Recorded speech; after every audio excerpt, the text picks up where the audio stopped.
안녕하세요 여러분, 수익 상승에 도움을 드리고 싶은 헬퍼입니다. 금일 진행은 이제 간단한 마감 시황 설명드리고요. 그 다음에 이제 프로그램 매매 살펴보고, 그 다음에 이제 코스피 200, 코스닥 일중 수급 차트 살펴보도록 하고요. 그 다음에 이제 9월 선물 만기후로부터 현선물 수급, 그리고 연초이후로부터 현물 수급, 코스피 코스닥 같이 한번 보도록 하고요. 그 다음에 이제 리포트 통해서 어제 좀 연준 의장들 발언들이 있었었고 등등 좀 이슈 있었던 거 같이 한번 좀 살펴보도록 하겠습니다. 그 다음에 이제 코스피, 코스닥, S&P, 나스닥 등등 차트들은 조금 이따 살펴보고, 일단 먼저 밸류에이션 지표부터 살펴보도록 하겠습니다. 이제 LD갭이라는 밸류에이션 지표로 코스피, 코스닥, S&P 같이 살펴보도록 하고요. 코스피, 코스닥, 신용잔고 추이 같이 한번 보도록 하겠습니다. 그 다음에 이제 통화량 지표 M2 데이터 대비해서 S&P, 나스닥, 코스피, 코스닥 밸류에이션 보도록 하고요. 그 다음에 수출액 전년동기비 데이터는 좀 생략하고, 이제 일간 한국 수출액 데이터 대비해서 이제 코스피 시가총액, 그리고 이제 글로벌 GDP 대비해서 이제 코스피, S&P 밸류에이션, 그리고 이제 하일드 스프레드 추이 좀 같이 한번 좀 살펴보도록 하겠습니다. 그 다음에 이제 코스피, 코스닥, 그리고 이제 S&P, 나스닥, 필라델피아 반도체 지수부터 이제 국고채 미국 10년물까지 좀 지표들 이제 차트 같이 한번 살펴보도록 하고요. 그 다음에 이제 보유하고 있는 키스코 홀딩스랑 이제 우리금융주주, 그리고 이제 현대해상 같이 좀 차트 보도록 하고요. 오늘 같은 경우 이제 월요일이기 때문에 이제 롯데케미칼, 이제 삼성전자, 롯데케미칼, 우리금융지주, 하나금융지주, JB, KB, 신한지주, 애플 같이 한번 보도록 하겠습니다. 그 다음에 이제 월요일이기 때문에 유동성 데이터 업데이트 된 거 좀 간단하게 보도록 하고요. 지준이나 여러 가지 좀 지표들, 실질금리도 좀 만기별 트렌치별로 같이 한번 좀 살펴보도록 하겠습니다. 이제 좀 크게 변동이 있었던 게 사실 2년짜리 이제 BEI 하고 이제 5년짜리 BEI가 좀 많이 하락을 하면서 실질금리가 조금 가파르게 상승이 있었던 부분이 있었고요. 일단 먼저 마감 시황부터 보면은 오늘 증시 코스피 약 1.4% 상승이 있었고, 코스피 200이 한 2.2% 상승이 있었습니다. 요인 자체는 다들 아시겠지만 이제 삼성전자랑 SK하이닉스 반도체들 좀 대형주 시총 1, 2위 주가가 많이 상승한 영향이 컸었고요.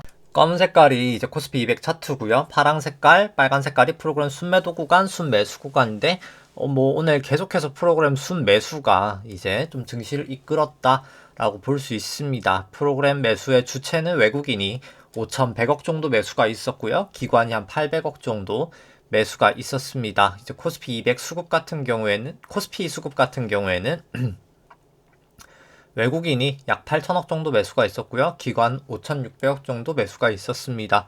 개인 같은 경우 1조 3천억, 나름 대규모 이제 매도가 있었고요. 선물 같은 경우에는 외국인이 거의 1조가량 매수를 했었고, 개인이 4,200억 정도 매도, 기관이 한 5천억 정도 매도가 있었습니다. 코스닥 같은 경우에는 개인이 1,900억 정도 매수가 있었고, 기관 640억 매도, 외국인 1,300억 정도 매도가 있었고요. 누적 수급 같은 경우에는 외국인이 매도하던 거를 이제 많이 되돌려서, 현물 같은 경우에 이제 9월 선물 만기 이후로 이제 9천억 정도 매도로 되돌렸고요. 개인은 좀 매도를 오히려 하면서 이제 한 2천억 정도 매수 중입니다. 선물 같은 경우에도 외국인 계속 매수폭을 늘리면서 2.4조 정도 순 매수 중이고요. 근데 다만 그럼에도 불구하고 중기적인 수급은 개인이 지금 한 71조 정도 여전히 매수 중이어서 저는 사실 수급 자체는 계속해서 최근엔 좀 나아졌으나 중기적인 수급 자체는 좋아 보이지 않는다 라고 좀 생각을 합니다. 그 다음 이제 코스닥 같은 경우에는 기관 매도하고 현물 이제 외국인하고 개인은 좀 매수 추세고요. 선물 같은 경우는 이제 또 반대의 모습이고, 현물 같은 경우는 여기도 개인이 한 12조 정도 사고 있어서 수급은 그렇게 좋아 보이진 않는다라고 보여지고요. 미국에는 이제 클라리다 연준 부의장이 이제 12월 FOMC에서 테이퍼링 속도 가속화를 좀 논의할 수 있다. 한 2배 정도 빠르게 해야 되지 않나라는 좀 발언을 했었고요. 경기가 지금 현재 강한 위치에 있고 인플레이션 상승 위험 또한 계속 존재하기 때문에 좀 속도를 조절해야 되지 않을까라는 의견을 냈었고요.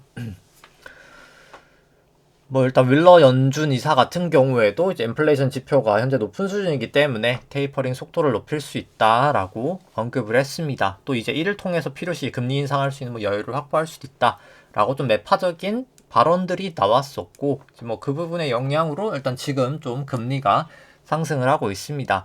이제 미 하원에서는 이제 2조 달러 규모 인적 인프라 법안이 좀 통과가 됐고요.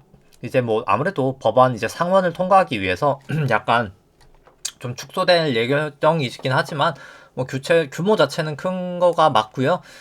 이제 과거에는 이제 재정 정책을 쓰지 않았기 때문에 통화량이 증가하면서, 그러니까 정확하게는 지급준비금이라는 계정이 증가를 하면서 좀 이따 이제 말미에 이제 유동성 관련해서 지표 업데이트 할 때 설명드리겠지만 인플레이션이 발생을 안 했었거든요. 돈을 풀어도. 근데 이제 같은 경우에는 재정 정책과 같이 쓰기 때문에 이 지급준비금이 빠르게 지금 떨어질 수 있는 상황이어서 인플레이션은 결국은 저는 좀 발생할 수밖에 없다라고 생각을 합니다. 뭐 리가르드 이제 유럽 쪽 ECB 총재 같은 경우에는 내년에 이제 금리 인상 조건이 좀 충족될 가능성은 매우 낮다라고 발언을 하면서 좀 달러 인덱스가 강세를 보이고 있고요. 근데 다만 뭐 사실 유럽도 마찬가지입니다. 재정 정책을 쓰는 이상 돈을 완화적인 통화 정책을 하면서 재정 정책을 쓴다는 것 자체가 인플레이션은 발생할 수밖에 없는 상황이고요. 뭐 이제 헝다 쪽은 S&P에서 뭐 일단 뭐 디폴트 가능성이 매우 높다라고 하지만 실제로 뭐 이건 뭐 꼭 S&P가 발언하지 않더라도 뭐 사실 금융시장 참가자들은 누구나 지금 헝다는 어떻게 이제 파산 절차를 밟느냐의 문제지 뭐 사실 디폴트는 뭐 거의 예정된 상황이다라고 보시면 됩니다. 이제 미국 이제 WTI 아무래도 좀 미중 간 뭐 유가 안정, 뭐 협력 기대감도 있었고, 뭐 이제 전략 비축유도 뭐 좀 오픈할 거다라는 뭐 좀 말도 있으면서 이제 그런 기대감 때문에 좀 많이 하락하면서 76달러 정도로 마감이 됐는데, 뭐 사실 기대 인플레이션은 떨어지면 떨어질수록 지금 증시에는 부정적인 상황이어서 좀 좋아 보이지 않는다. 오히려 사실 유가가 떨어지는 것 자체가 뭐 그렇게 생각을 합니다. 뭐 자세한 내용은 조금 이따 더 설명드리도록 하고요. 일단 일드갭부터 살펴보면은 뭐 일드갭 지금 뭐 상당히 낮은 수준이죠. 좀 올라가고 있긴 합니다만 낮을수록 고평가여서 일단 뭐 여전히 사실 고평가다라고 생각을 합니다. 좀 긴 시결로 보더라도 이제 코스피 같은 경우에 이제 아까 일드갭인데요. 뭐 사실 밸류에이션 부담은 여전히 있는 상태다라고 생각을 하고요. 뭐 코스닥 같은 경우도 거의 18년 정도 밸류에이션까지 왔기 때문에 밸류에이션 부담은 여전히 있다라고 생각이 됩니다. 그 다음에 이제 한국하고 이제 S&P 일드갭 같은 경우 살펴보면 한국보다는 미국이 훨씬 더 밸류에이션 부담이 있어 보인다라고 생각을 하고요. 실제로 하락폭 자체도 저는 이제 미국이 향후에는 더 크리라 생각을 합니다. 이제 증시가 미국 쪽이 올랐던 이유는 뭐 사실 미국 쪽 투자하시는 분들은 다 뭐 별로 조정이란 조정을 보이지 않았기 때문에 이제 좀 미국으로 이제 가시는 경우가 많은데 어떻게 보면 이제 양적 완화의 영향이고요. 양적 완화랑 어떻게 보면 이제 패권 전쟁을 할 때 결국 패권국이 항상 프리미엄을 받기 때문에 그 부분에 영향이 있는데 사실 이제 그게 다 끝나가는 상황에서 굳이 마지막 이제 내가 딱 폭탄 돌리게 마지막을 돌릴 필요는 없지 않나, 받아줄 필요는 없지 않나 생각을 하고 두 나라 다 밸류에이션 부담은 저는 있는 단계다라고 생각을 합니다. 이제 일드갭이 아니라 페드 모형을 봤을 때도 이제 금리에 조금 더 민감한 모델인데 여전히 이제 뭐 낮은 수준이어서 밸류에이션 부담은 계속해서 있는 단계다라고 생각을 하고요. 신용잔고 증가 이제 신용잔고 추이를 같이 한번 보도록 하겠습니다.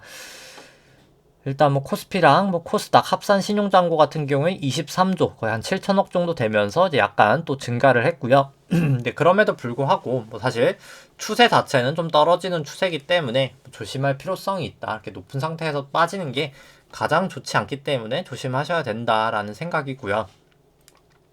신용잔고를 코스피 시총으로 나눈 수치도 떨어지고 있는데 결국에 떨어질 때 가장 위험해 보인다. 중기적으로는 좀 조심해야 될 것 같다라는 생각이고 신용잔고 이제 증감 속도도 이제 이렇게 하락하고 있는데 하락할 때가 항상 돈이 이제 더 풀리기가 어렵다는 말이거든요. 그렇기 때문에 좀 계속해서 좀 부정적으로 보인다. 중기적인 추세는 그렇게 생각을 합니다. 뭐 코스닥은 뭐 설명은 좀 생략하도록 하고요. 그 다음에 이제 시가총액 대비해서 일간 수출액 데이터로 이제 나눈 수치 같은 경우에는 고점 대비해서 빠지고 있어서 추세 자체는 좋아 보이지 않는다라고 생각을 하고요. 그 다음에 이제 글로벌 GDP 대비해서 코스피나 S&P 보더라도 과거 고점들이 이미 넘은 상태여서 일단 추세가 꺾인 건 아니지만 밸류에이션 부담은 있어 보인다 생각을 하고, 하이힐드 스프레드 같은 경우에도 200일 이동평균선 아직까지 넘고 있진 않지만 이제 120 이동평균선 뭐 거의 이제 사실 넘으려고 하고 있는 상황이고요. 50일 이동평균선 이미 넘어버린 상황이라 뭐 사실 하이힐드 스프레드로는 이미 약간 위험 선호에서 회피로 돌아가고 있는 단계다 라고 생각을 합니다. 정말 좀 조심을 할 단계다 라는 생각이고요. 일단 뭐 한국 코스피 200부터 좀 차트를 살펴보면 좀 장기 차트부터 살펴보면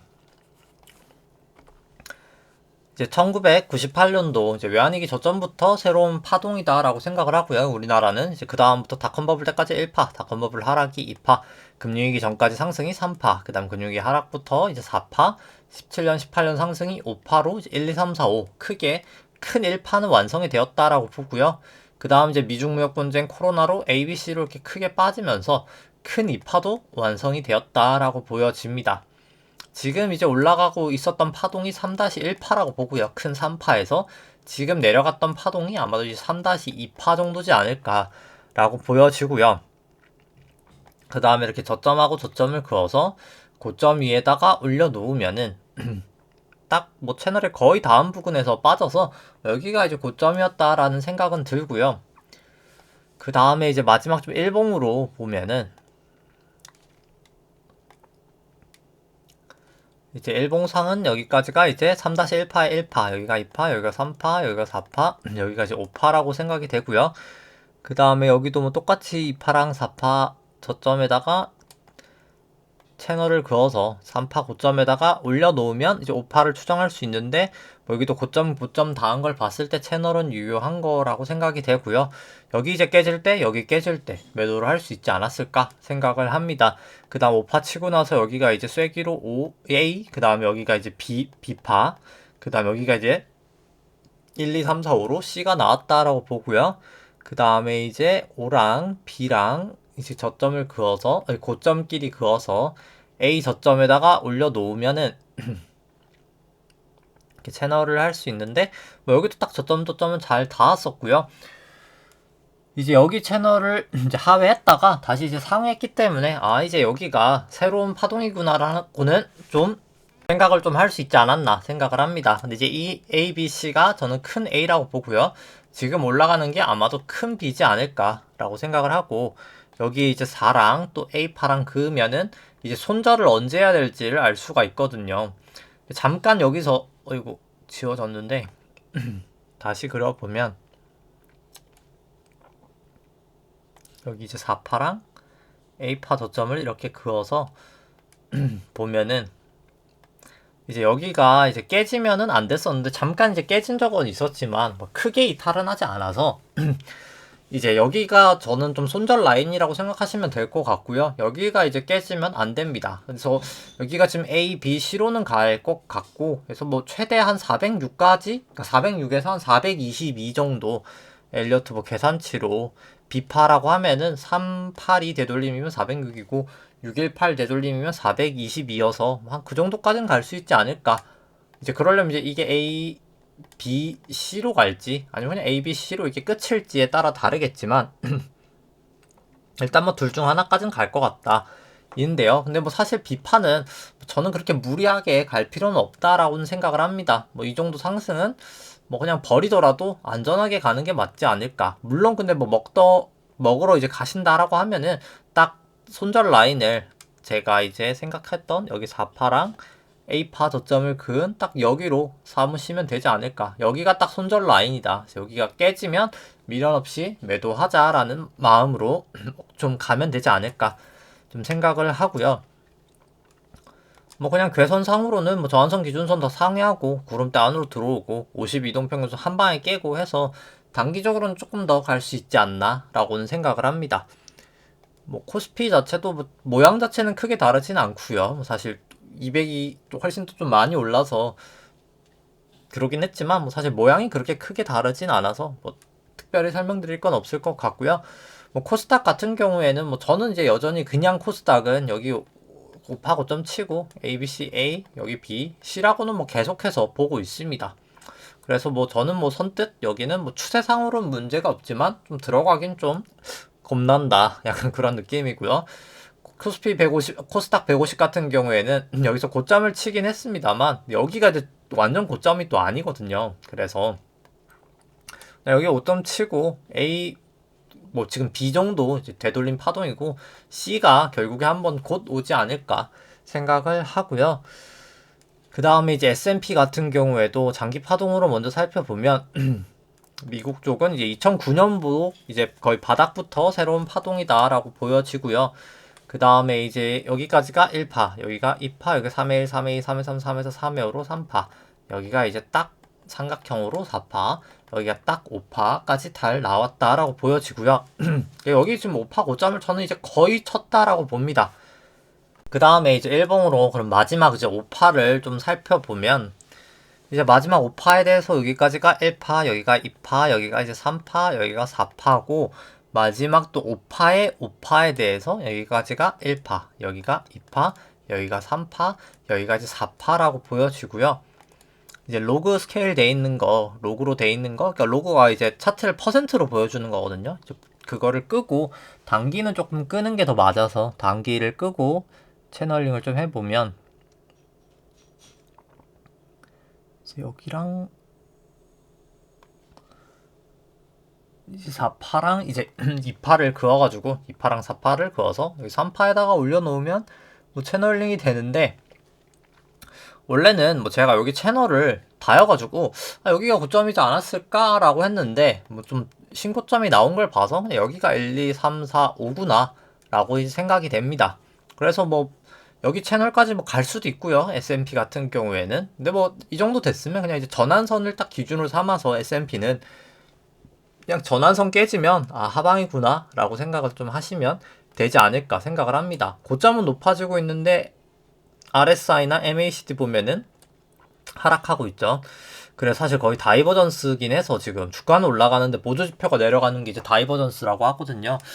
그래서 뭐 충분히 저는 이제 좀 천정 패턴이지 않나. 이제 사실 진짜 마지막 불꽃이 사실 되게 밝긴 하고 화려하긴 한 건 맞는데 뭐 정말 이제 거의 끝나가는 것 같다라고 보여집니다. 뭐 조금 이따 마지막에 유동성 지표로도 보겠지만 이제 사실 지금 이때까지 올라왔던 상승에 대한 이유가 이제 점점 다 사라지고 있거든요. 그렇기 때문에 뭐 기술적 분석으로 봐도 그렇지만 뭐 펀더멘털적인 측면에서 보더라도 정말 다 온 것 같다.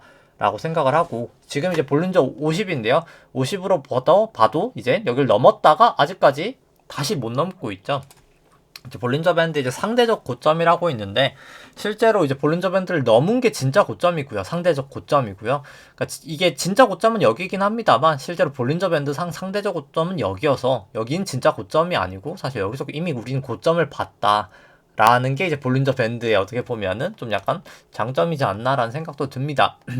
여기 같은 경우도 볼린저 밴드를 닫지는 못하고 있죠. 지금 20일로 봐도 그렇고요.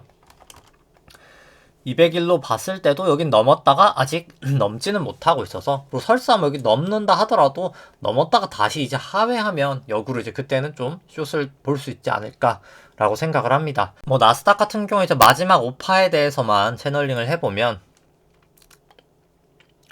여기도 이제 로고 스케일은 좀 풀고요.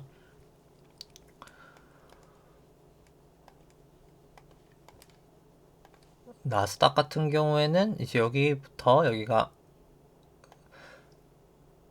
이렇게 그어서 여기다 올려놓으면 뭐 나스닥 같은 경우는 더 잘 맞는 게 나스닥 같은 경우 밑에 하단 차트까지도 딱 잘 맞긴 하고 그리고 뭐 사실 안에 있는 세부 파동도 나스닥이 조금 더 잘 보입니다. 1, 2, 3, 4, 5, 1, A, B, C, 2, 1, 2, 3, 4, 5, 3에 1, 2, 3, 4, 5, 3, 여기 4, 마지막 5가 1, 2, 3, 4, 5로 딱 나온다라고 보여지고요.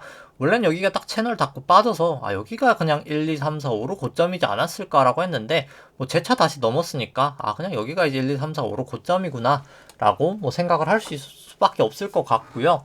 뭐 저 같은 경우는 사실 여기 최고점에서 좀 해지를 하고 있는데 뭐 지금 당장은 그렇게 크게 이탈하지 않아서 뭐 굳이 엣지를 꺾지는 않았고요. 재차 뭐 여기서 그냥 이제 하락을 하면은 뭐 좀 더 엣지를 늘릴 생각입니다. 근데 여기서 또 완벽하게 크게 이탈을 하면 이제 그때는 저도 손절을 해야 되겠지만 뭐 아직은 그렇게 크게 예상 범위를 벗어나진 않고 있기 때문에 뭐 이 정도는 이제 갈 수는 있긴 하거든요. 뭐 아주 불가능한 수준까지는 아니기 때문에 1, 2, 3 더불어 봐도 뭐 이 정도까지는 갈 수 있지 않나 라는 모습이고, 뭐 여기도 똑같이 아직까지는 다이버전스다 라고 생각을 합니다. 주가는 고점을 갱신을 했지만 보조지표는 오히려 과거보다는 낮은 상태이기 때문에 저는 뭐 그렇게 긍정적으로 보이진 않는다. 근데 여기 가장 확실한 건 여기 볼린저 밴드를 넘었던 거를 재차 이제 하회를 할 때죠. 아까 채널을 이제 넘었었던 그 채널을 재차 하회를 할 때고, 여기도 볼린저 밴드를 닫기만 하고 아직은 넘지는 못하고 있다. 그래서 과거보다는 상대적 고점이 아니다 라고 보여지고요. 뭐 20일 볼린저 같은 경우도 뭐 마찬가지고요. 아직까지 여기는 닫지 못했는데 여기는 또 넘었었죠. 여기가 더 강력했다라고 보시면 되고, 그게 이제 다이버전스에도 나오는 거고요. 보조지표에. 여기 같은 경우에 200일은 이미 넘었는데 뭐 똑같은 거죠. 200일도 그럼 여기 이제 넘었으니까 넘었다가 다시 이제 하회하면 정말 이제 좀 끝이지 않을까 라고 보여지고, 뭐 비트코인 같은 경우도 되게 좀 중요한 자리라고 보여집니다. 사실 코인 같은 경우도 이제 볼린저 이제 하단을 빼고 보면 코는 여기가 이제 1파, 2파, 1파, 2파, 3파, 4파, 5파인데 5파가 되게 좀 중요하거든요. 이게 5의 1로 지금 끝이 나느냐, 아니면 여기가 진짜 딱 5가 끝이냐의 문제인데, 5의 1이라면 5의 2, 5의 3으로 더 크게 난리를 할 거고요. 여기가 5의 끝이라면 이제 ABC로 또 큰 조정이 좀 있지 않을까 싶은데, 이제 그거를 알려면 결국 여기가 이제 1, 2, 마지막 5에 대해서 3, 4, 5는 나왔다라고 보거든요. 5 나와서 이제 5에 이게 1일지 아닐지를 보려면 확실히 5에 3으로 간다 치면 여기 전고점을 다시 넘어가면 아 이제 확실히 5에 3이다 라고 알 수 있을 것 같습니다. 이제 그 부분을 좀 봐야 될 것 같고요. 그 다음에 이제 V코스피 같은 경우는 일단 뭐 120일 이동평균선 위에 그냥 계속 노는데 뭐 지금 추세 자체로는 크게 움직임은 없는 것 같습니다. 그래서 아직까지 그냥 방향성이 변동성으로는 뭐 크게 없다라고 볼 수 있을 것 같고요. 필라델피아 반도체 지수 같은 경우에는 뭐 고점 갱신했지만 그렇게 크게 또 고점이 높아진 건 아니어서 뭐 저는 정말 계속해서 거의 고점엔 다 왔다. 한 이 정도부터 계속 그렇게 생각을 합니다. 뭐 볼린저 지금 넘어 있어서 그냥 간단하게 여기도 이제 볼린저 그냥 밑으로 내려오면 그냥 끝난다라고 생각을 하고요. 그 다음 이제 뭐 니케이 같은 경우는 그냥 계속해서 여기가 5파 5점 치고 A, B, C든 1, 2, 3이든 결국은 빠질 것 같다. 여기가 어떻게 보더라도 상승 파동으로는 보이지 않는다라는 생각이고요. 유로스톡스 같은 경우는 여기가 그냥 5파를 친 게 아닌가라고 개인적으로 생각을 합니다. MACD나 RSI를 보더라도 여기가 그냥 5파 5점을 쳤다라고 보여지고요. 그 다음에 이제 항생 같은 경우에는 뭐 좀 힘이 없죠. 여기 우리나라랑 좀 같이 가다가 요즘에 좀 살짝 다르게 가는데 ABC로 좀 갈 수 있지 않았을까. 그러니까 A하고 B인데 뭐 사실 B파는 저는 웬만하면 건드리지 않는 게 맞다라고 봐서 뭐 사실 항생도 웬만하면 그냥 건드리진 않는 게 낫지 않나라는 생각이고요. 상해종합 같은 경우도 뭐 반등은 합니다만 뭐 사실 중국전 전 뭐 M1 놔두기 M2도 그렇고 상당히 좋게 보지는 않아서 뭐 정말 좋게 생각하신다면 여기 이제 구름대라도 넘고 매수를 하시는 게 맞지 않을까 라고 생각을 하고, 여긴 지금 계속 200일 이동평균선에 좀 지지를 해주고 있긴 해서 뭐 만에 하나 여기를 깨면 그땐 좀 미련 없이 매도를 하자라고 생각하시면 될 것 같습니다. 뭐 달러 인덱스는 계속해서 뭐 좀 상승을 하고 있고요.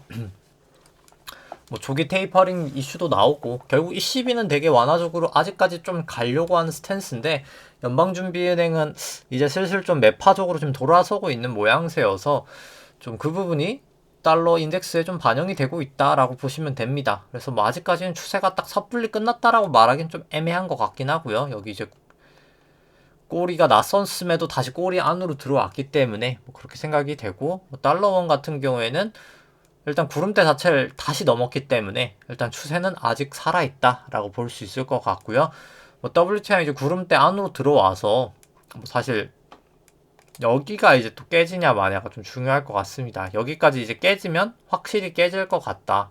확 무너질 것 같다인데 뭐 아직까진 깨지지 않아가지고 추세 자체가 힘이 없는 건 맞는데 아직 이게 무너질지 아닐지는 조금 지켜봐야 된다인 것 같습니다. 근데 사실 WTI 내려가는 게 기대 인플레이션 내려가는 게 결국 실질금리가 올라가게 될 수밖에 없는 상황이어서 저는 유가가 떨어지는 게 지금 증시는 오히려 좋지 않다라고 보여지고요. 금선물 같은 경우에 실질금리가 뭐 결국엔 올라가리라 봐서 사실 이게 시간의 문제지 이제 진짜 얼마 남지 않았다고 봐서 실질금리 올라가면 좀 빠진다고 보고요. 이제 빠졌다가 실질금리 1에서 2 정도 되면 뭐 그때 좀 매수를 해야 된다라고 생각을 합니다. 뭐 우리나라 국고채 같은 경우에는 뭐 사실 1, 2, 3, 4, 5파가 다 나와서 이제 ABC로 좀 빠질 거라고 보고요. 지금 이제 아마 A, B, C 정도지 않을까? B 정도라고 봅니다. C 정도로 이렇게 빠지지 않을까 보고요. 그 다음 이제 미국 같은 경우에는 아직 5파 고점을 치지 않아서 1, 2, 3, 4, 5 치지는 않았기 때문에 지금 이제 마지막 5단계에서 한 번 더 가지 않을까. 전고점을 저는 넘으리라 생각을 합니다. 그 다음에 이제 뭐 키스콜딩스 같은 경우에는 뭐 아직까지 추세가 좋진 않죠. 아직 전환선도 넘지는 못했고 그냥 딱 볼린저 밴드 정도 아직 안으로 들어왔다. 뭐 딱 그 정도고 RSI나 MACD가 그나마 이제 과매도 구간이다. 뭐 딱 이 정도인데 아직 추세가 확실히 돌지는 못했고요. 그래서 뭐 저 같은 경우에 물량이 있어서 이제 매도를 못 합니다만 뭐 개인 투자자분들은 제가 한 120 이동평균선 여기가 이제 깨지면 좀 파시는 게 낫지 않을까라고 좀 이야기를 드렸었습니다. 뭐 사실 뭐 그게 이제 결과론적으로도 좀 낫지 않았을까라고 생각을 하는데 뭐 사실 이제 와서는 좀 팔기도 애매한 구간이다라는 생각은 합니다. 워낙 뭐 사실 많이 떨어져서 그러니까 정말 소액이신 분들이야 상관없고요. 지금 파셔도 뭐 좀 물량이 되시는 분들은 이제 와서 팔기는 좀 늦지 않았나라는 생각은 듭니다. 그래서 뭐 여기 구주봉으로 봐도 뭐 사실 기준선 부근에서 이제 거의 기준선까지 빠져서 구주봉으로 봐도 뭐 거의 조정은 이제 사실 웬만큼 보이지 않았나. 이제 RSI도 꽤나 내려왔고 뭐 그렇게 생각은 들고요. 뭐 확실히 근데 조정을 보이면 이 거래량 자체는 상당히 적어 보인다. 그래서 사실 진짜 큰 하락은 아니라고 봅니다. 그러니까 하락폭 자체가 큰 건 맞는데 이게 사실 진짜 찐 하락이어서 그냥 이렇게 뚝 떨어지는 건 아니고 그냥 어떻게 보면은 저가 매수를 위해서 사실 누가 좀 팔았다라고는 보여집니다. 뭐 그것보다는 뭐 사실 한투 밸류가 팔았다고는 그냥 수급적인 좀 이슈다.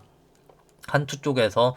그래서 사실 이제 가격적인 메리트는 충분히 있다. 왜냐면 거래량이 없는 하락이어서 뭐 그렇게 생각은 들고요. 그냥 주봉으로 봐도 뭐 거의 구름대 정도까지는 와서 좀 뭐 반등 가능성은 있지만 일단 구름대를 또 하회하긴 해서 최소한 좀 구름대 들어오고 뭐 사면 더 깔끔하지 않을까라는 생각은 합니다. 뭐 이제 ABC는 거의 다 저는 뭐 나오지 않았나라고는 생각이 되는데 뭐 근데 어차피 여기는 중요한 게 뭐 실적도 실적이지만 뭐 결국 주주 환원 정책이 가장 중요하거든요. 통장에 있는 돈은 많고 뭐 시총은 2,900억이지만 통장에 그냥 쌓여 있는 돈만 4,800억이기 때문에 결국 여기는 이제 뭐 유상 감자를 하든 아니면 이제 자사주 소각을 하든 무상증자를 하든 배당을 뭐 확대하든 물론 이제 배당 확대할 가능성이 가장 낮다고 보고요.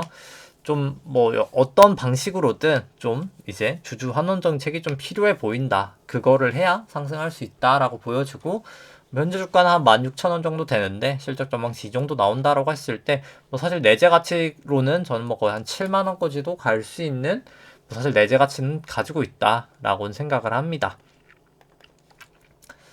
그 다음에 이제 뭐 현대해상 같은 경우는 200일 이동평균선 거의 다 와가지고 뭐 그냥 딱 여기를 깨지면 뭐 사실 손절할 수 있는 구간이지 않나라는 생각이고요.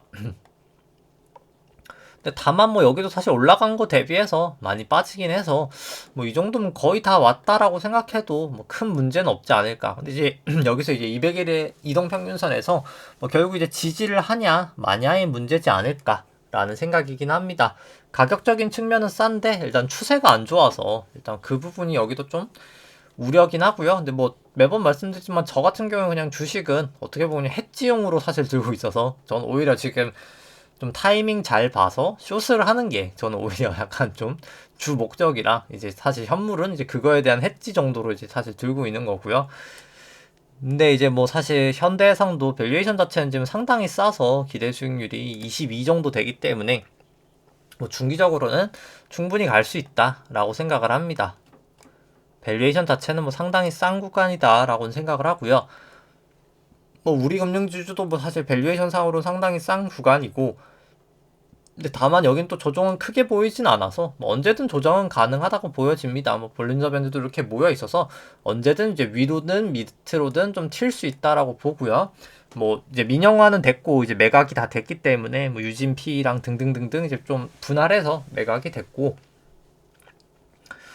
뭐 제가 이제 알기로 지금 뭐 완벽하게 이제 확정 공시가 난 건 아닙니다만 이제 하나투자증권 좀 인수 예정이라는 좀 얘기가 있어서 뭐 그 부분도 좀 인수하면서 끝이 나지 않을까. 이제 그러면서 어차피 이제 내부 등급 2단계가 이제 승인이 되면서 BIS 자기자본 비율이 좀 올라갈 수 있거든요. 이제 은행에서 이제 내부 등급이라는 게 있고 이제 그 금감원 인가요? 이제 어디서 그냥 좀 주는 표준 방식이 있거든요. 이제 그 은행의 BIS 자기 자본주 산출하는 방식이 이제 두 가지가 있는데, 내부 등급은 이제 그냥 우리들의 방식을 사용할게요인데 그게 지주사 전환하고 바로는 못 쓰거든요. 이게 왜냐면 좀 트랙 레코드 좀 약간 했던 그 경험치가 좀 있어야지 바로 쓸 수가 있어서. 근데 이제 그게 이번에 통과가 되면서 이제 BIS 자기 자본비를 한 1% 정도 상승을 하면서 좀 이제 증권사 인수할 수 있는 조금 여력이 생겼습니다. 그 부분 때문에 좀 추가 이제 인수가 아마 좀 하나투자증권이 되지 않을까라고 지금 좀 보고 있고요, 실제로. 그래서 뭐 근데 이제 뭐 그게 위로 작용할지 밑으로 작용할지는 모르겠습니다만, 뭐 그냥 기준선 깨지면 팔자라고 생각을 하면 될 것 같습니다. 볼린저 밴드 좀 모여서 위든 밑이든 좀 튈 것 같고요. 근데 뭐 밸류에이션 자체는 사실 싸서 조금 이따 이건 그냥 지금 보죠. 뭐 사실 은행 쪽 그냥 다 같이 보면은 우리금융지주가 내재 가치 이제 기대 수익률이 17.8인데 상당히 높은 거거든요. 왜냐면 하나금융지주 같은 경우 좀 최근 조정 보여서 16.6까지 와서 뭐 여기도 좀 싸지긴 했는데, 뭐 그럼에도 불구하고 사실 우리금융지주 좀 많이 싼 편이긴 하고요. 다른 데에 비해서.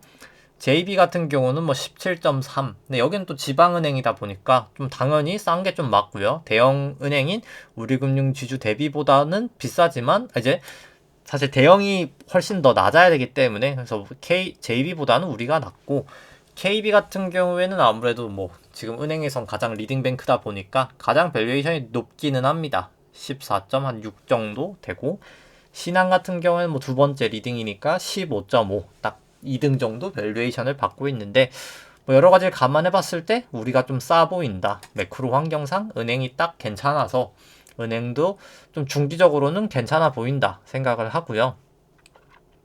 그 다음에 이제 뭐 삼성전자, 롯데케미칼, 이제 애플 살펴보면은, 삼성전자 오늘 뭐 상승은 컸죠. 이제 현재 주가 이제 75,000원 정도까지 올라왔는데 6만원까지 내려갔었다가 뭐 이제 실적 전망치가 한 이 정도 된다 감안을 했을 때, 근데 저는 뭐 밸류에이션적으로 그렇게 메리트가 있어 보이지는 않는 구간이다라고 생각을 합니다. 뭐 림으로 봤을 때는 소폭 비싸고 FCF로 봤을 때는 그냥 딱 살짝 거의 뭐 살짝 싼 정도인데, 상대 가치 평가로 봤을 때 사실 삼성전자 8% 정도 하회할 때 이제 밸류에이션 부담이 있는 구간이거든요. 뭐 이때도 그랬었고요. 이번에도 뭐 어김없이 올해 1월 7.9% 정도 기록을 하고 조정을 보였었는데, 그럼 지금이 이제 조정을 보여서 9.8인데 그럼 엄청 싸냐라고 했을 때 과거 이제 뭐 저점 대비해서는 기대 수익률이 그렇게 싸 보이진 않고요. 금리를 조정한 이 보라색깔 금리 조정 기대 수익률 같은 경우를 봐도 지금 금리를 감안했을 때는 금리가 워낙 많이 상승을 했기 때문에 뭐 그렇게 싸 보이진 않는다. 그럼 이제 지금 상승은 뭘까라고 생각을 해보면, 아마도 제가 생각하기에 이제 여기가 이제 5파 고점은 쳤었고 여기가 A파 저점이고 지금은 그냥 이제 B파 반등이다. 이 내려갔던 부분을 살짝 되돌리는 거고, 되돌린 다음에 결국 더 크게 빠지는 C파가 나올 것 같다라는 게 일단 저의 생각입니다. 근데 뭐 굳이 뭐 비파를 뭐 먹는 걸 제가 말릴 수는 없지만, 뭐 저는 뭐 굳이 그렇게 공격적으로 들어갈 필요는 있을까라는 게 개인적인 생각이고요. 그냥 만약에 이제 여기가 비파가 아니라 정말 새로운 상승 파동이다라고 하면은 어차피 이 전고점 넘어도 정말 먼 긴 시간 동안 훨훨 날아갈 거거든요. 그렇기 때문에 뭐 굳이 사실 그렇게 뭐 어차피 이렇게 넘어가면 이렇게 쭉 올라갈 거기 때문에 여기가 만약에 뚫린다고 하면은 뭐 저는 그냥 전고점 넘어서고 사는 게 차라리 상방을 본다면 더 맞거나 아니면 이제 확실히 B 보이고 C까지 보고 나서 뭐 이렇게 사는 게 저는 맞지 않을까라는 생각입니다. 뭐 아직까지는 여기가 바닥있을 가능성도 있지만 뭐 100% 바닥인지를 모른다라고 저는 보는 게 조금 더 맞다라고 봅니다. 왜냐면 금리를 봤을 때 좀 그렇게 생각이 되고요. 금리가 워낙 높아졌기 때문에 과거 대비해서 그 이제 롯데 케미칼 같은 경우 현재 주가 한 21만 원 정도 되고요. 뭐 나머지 실적 전망치 이 정도다라고 감안했을 때 뭐 여기는 이제 좀 소폭 그래도 밸류에이션 매력은 살짝 있다라고 보여집니다. 여기 같은 경우에는 뭐 내재 수익률, 기대 수익률로 봤을 때도 과거보다는 싸다라고 보여지고요. 그냥 이걸로 봐도 금리 조정으로 봐도 과거 이때만큼은 아니지만 그래도 좀 이제 싼 편까지는 온 것 같다라고 보여집니다. 그래서 뭐 사실 사이클은 안 좋은데 뭐 사실 거의 바닥 근처에는 온 것 같다. 뭐 낙폭이 워낙 커서 뭐 사실 거의 다 내려온 것 같다라고는 생각을 하고요. 근데 다만 여기도 그럼 어딘제가 바닥이냐라고 하면 그건 또 알 수 없어서 뭐 적어도 뭐 한 기준선이라도 좀 넘고 사는 게 맞지 않을까 생각은 듭니다. 그 다음에 이제 그냥 바로 애플 이제 미국 쪽 살펴보고 유동성 지표들 좀 살펴보도록 하겠습니다. 이제 애플 같은 경우에 고점을 찍었죠. 뭐 그냥 이제 고점 찍었으니까 뭐 차라리 더 깔끔한 것 같고요. 그냥 이제 1, 2, 3, 4, 5 그냥 고점 찍고 뭐 저는 이제 사실 좀 크게 결국에는 머지않아 좀 빠지리라 생각을 합니다. 뭐 그래서 뭐 그냥 추세상으로는 문제가 없는데 뭐 저는 뭐 사실 정말 미국 쪽은 이제 거의 다 온 것 같다라고 생각을 하고 뭐 좀 이제 마음에 걸리는 게 이제 S&P가 여기 전고점을 못 넘었거든요. 현물 기준으로는. 그래서 현물 기준으로 오늘 좀 S&P 올라가고 있는데 차라리 여기 전고점을 좀 넘고 이렇게 빠지는 게 파동상으로 봤을 때 제일 깔끔해 보인다라고 생각을 하고 일단 유동성 지표 일단 먼저 실질금리부터 간단하게 살펴보면은 일단 지난 금요일 날 뭐 테이퍼링 이제 속도를 좀 올려야 된다 뭐 이런 얘기도 나오면서 2년, 5년 특히 단기 구간 BEI 이제 기대 인플레이션이 상당히 좀 많이 감소를 하였습니다. 이제 BEI가 떨어지는 거는 지금 증시에 좋지 않은 거고요. 뭐 왜 좋지 않은지 좀 설명을 드리면은 이제 뭐 많이 들으신 분들은 이제 아시겠지만 실질금리라는 게 이제 명목금리에서 이제 BEI 이제 기대 인플레이션을 빼는 거거든요.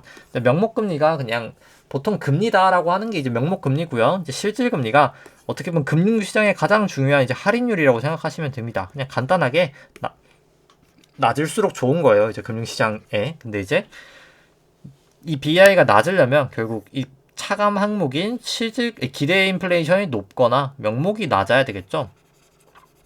지금까지는 BEI가 높았었는데 이제 또 내려오고 있죠. BEI가. 그리고 이제 명목 같은 경우는 테이퍼링을 하면서 결국에 지금 속도도 올리면 결국 명목금리도 튈 수밖에 없거든요. 실질금리는 약간 튈 수밖에 없는 환경이다. 결국 언제 빠르게 튀냐의 문제지 결국엔 이렇게 튈 수밖에 없다. 근데 이제 30년물은 좀 빠지긴 했습니다만 사실 전반적으로는 조금 올라가고 있는 이제 추세로 볼 수 있을 것 같고요. 이제 뭐 테이퍼링 점점 더 이제 사실 이제 어차피 지금 이제 시작하고 있는 단계에서 이제 뭐 다음 달에 이제 FOMC에서 만약에 속도까지 더 빨리 된다라고 하면은 충분히 반영될 것 같고 어차피 금융시장은 이미 그 환경 자체를 미리 선반영하기 때문에 저는 충분히 이제 거의 고점 부근이다 증시는 그렇게 생각을 합니다. 증시가 이제 최근에 랠리를 했던 게 다 실질금리가 낮아서인데 이제 그 수혜가 이제 끝나간다 이제 끝났다 사실 그렇게 생각이 되고요. 유동성 지표로 보면은 지급준비금 같은 경우에는 오히려 좀 상승을 하고 있습니다. 뭐 일단 뭐 아무래도 양적 완화 계속 하고 있는 영향, 지금 테이퍼링을 하고 있지만 일단 계속 하고 있기는 하죠. 이제 그 부분에 좀 영향이 있는 것 같고요.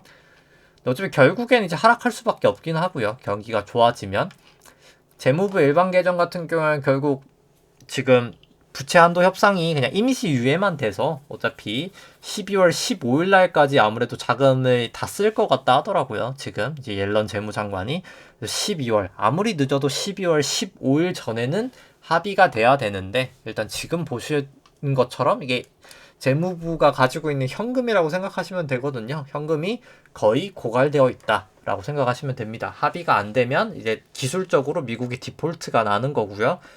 그럼 뭐 좀 증시엔 또 노이즈가 있을 수 있겠죠. 연준 총자산 같은 경우는 일단 아직까지 양적 완화는 계속 하고 있긴 하기 때문에 아직까지는 올라가고 있다라고 보시면 되고, 이제 RP 같은 경우 이제 리버스 레포가 연방준비은행이 이제 단기 자금 시장에서 이제 돈을 흡수하는 역할을 하는 건데, 이제 원래는 진작에 사실 테이퍼링을 했어야 함에도 불구하고 이제 좀 약간 기대 인플레이션을 높이기 위해서 이 RRP라는 계정으로 좀 이상한 짓을 하고 있다라고 생각하시면 됩니다. 보란 색깔 계정이 원래 이렇게 커지면 안 되는 계정인데, 연방준비은행이 아무래도 인플레이션을 좀 만들기 위해서 이 RRP라는 계정을 좀 이용하고 있다라고 보시면 됩니다. 뭐 그렇기 때문에 예대율 자체는 뭐 2000년 닷컴 버블 때나 2008년도 금융위기 때나 다 100%가 됐었지만 지금은 최하인 59% 정도, 뭐 상당히 낮은 수준을 유지하고 있고요. 뭐 나머지, 그리고 이제 상업은행 이제 대출 증가율이 높아져야 예대율이 높아지고 지급준비금이 이렇게 떨어지면서 이제 중앙은행이 이제 기준금리를 인상하게 되는 사이클이 되는 거거든요. 그러니까 순서가 상업은행 예대율이 증가하면 지급준비금이라는 게 떨어지고, 지급준비금이 떨어지면 인플레이션이 발생하기 때문에 기준금리가 올라가는 거거든요. 경기가 좋아져서 기준금리가 올라가는 게 아니라. 근데 이제 올라가고 있는 사이클이기 때문에 이제 테이퍼링이 조금 가속화되는 얘기도 나오고 인플레이션도 지금 발생을 하고 있다 라고 생각하시면 됩니다. 그래서 이 추세가 확실히 꺾이기 전까지는 계속해서 좀 우려가 된다 라고 생각을 하시면 될 것 같고요.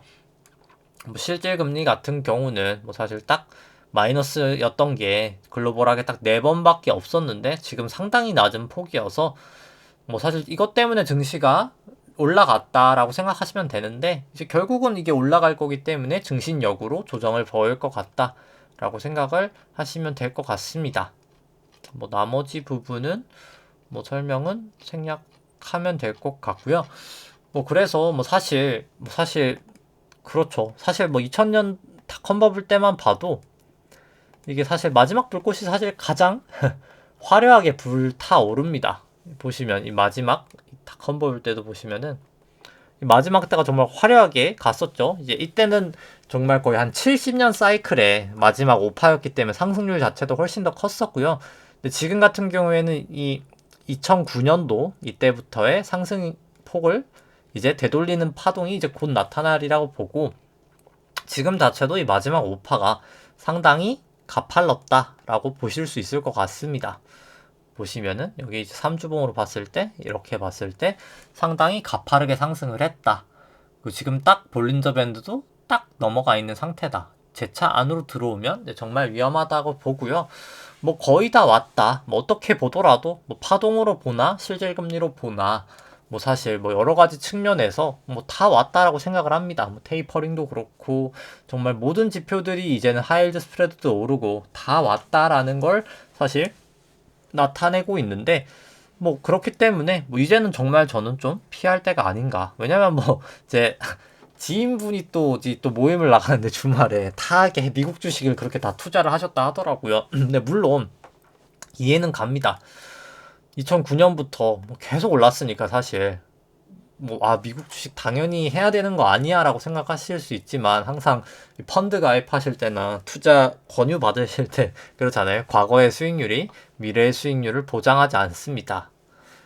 나스닥의 수익률을 보장했던 것은 무엇이었을까요? 이제 양적 완화였죠. 이제 8.7조 달러라는 천문학적인 돈을 풀면서 나스닥은 상승을 할 수 있었습니다. 실질금리가 낮아지면서 금융시장에 다 돈이 많았기 때문에 있었었는데, 중요한 건 이제 그게 이제 깨지는 거죠. 실질금리는 이제 올라가는 사이클이고, 실제로 지급준비금이 풀리면서 이제는 금융시장에 있던 돈이 실물경제로 흘러가는 단계에서 나는 금융시장이 호황일 때 가장 좋은 나스닥을 사야 될까? 라는 물음표는 저는 충분히 있는 단계다 라고 생각을 합니다. 지금은 그냥 실질금리가 1에서 2까지 가기 전까지는 저는 웬만한 자산은 그냥 안 사시는 게, 그냥 안 들고 있는 게 가장 좋다고는 보고요.